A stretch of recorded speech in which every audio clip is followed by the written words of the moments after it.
Bonjour Vincent de Paul. Oui, bonjour Juan Gomez. À Abidjan, dans la capitale économique ivoirienne. Oui, oui, effectivement. On vous écoute. Ouais, merci RFI de m'avoir permis de participer pour la première fois à cette émission. Tout arrive. C'est peut-être D'accord. un bon signe pour le match de ce soir alors. Voilà, c'est un bon signe. On vous écoute. Quelle est votre question? D'accord, oui, j'ai deux questions au sujet des éléphants. Mhm. La première question, c'est à cause de leur suspension ou blessure, 4 joueurs titulaires, dont Serge Aurier, le capitaine des éléphants, ne pourront pas participer à la demi-finale contre la RDC. Mhm. Est-ce que cela peut jouer en la défense? Ouais. La Côte d'Ivoire qui sera effectivement privée de 4 joueurs importants. Bonjour Christophe Jousset. Bonjour Juan. Envoyé spécial de RFI à Abidjan. 4 absents pour le match de ce soir, dont le capitaine, comme le disait à l'instant Vincent de Paul. Ce n'est pas rien. C'est pas rien, effectivement. On va pas dire que ce n'est pas ennuyeux parce que ça l'est en fait. En réalité, le sélectionneur préfère toujours disposer de l'intégralité de son effectif pour faire ses choix. C'est toujours mieux pour lui. Et ensuite, parce que les 4 joueurs dont on parle, donc effectivement Serge Aurier, mais aussi le défenseur Odilon Kosunu, l'attaquant Oumar Diakité, un autre attaquant aussi, Christian Kouamé. Ils ont tous eu un rôle à jouer au match précédent. Mais lequel va le plus manquer ce soir à la sélection ivoirienne ?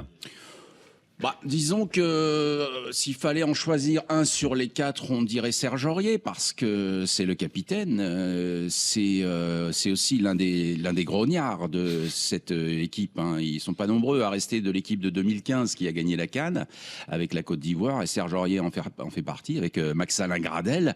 Alors il est arrivé sans avoir joué beaucoup et il a même pas été titulaire au tout début du tournoi, mais on arrive au match qui compte, au match où il faut, où c'est très précieux d'avoir des joueurs qui ont déjà vécu ce genre d'émotion et ce genre d'enjeu.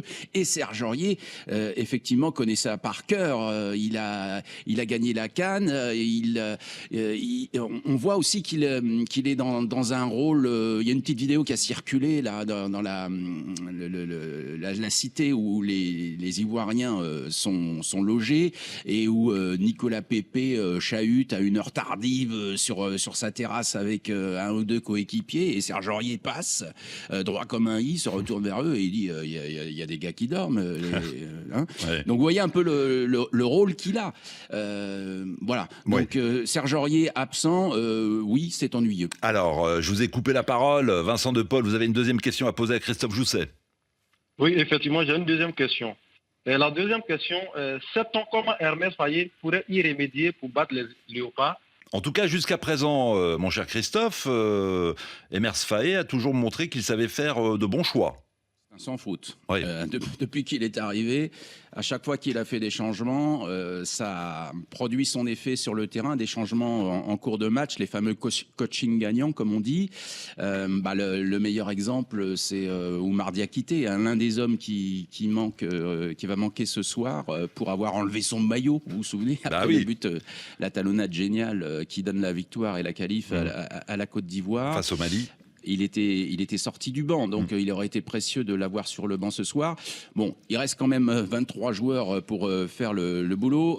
Il reste pas mal de solutions. Si on prend le cas de la défense, Odilon Kosunu, il a été quand même en difficulté sur le début du match, un peu à l'instar de l'ensemble de l'équipe de la Côte d'Ivoire, hein, face au Mali.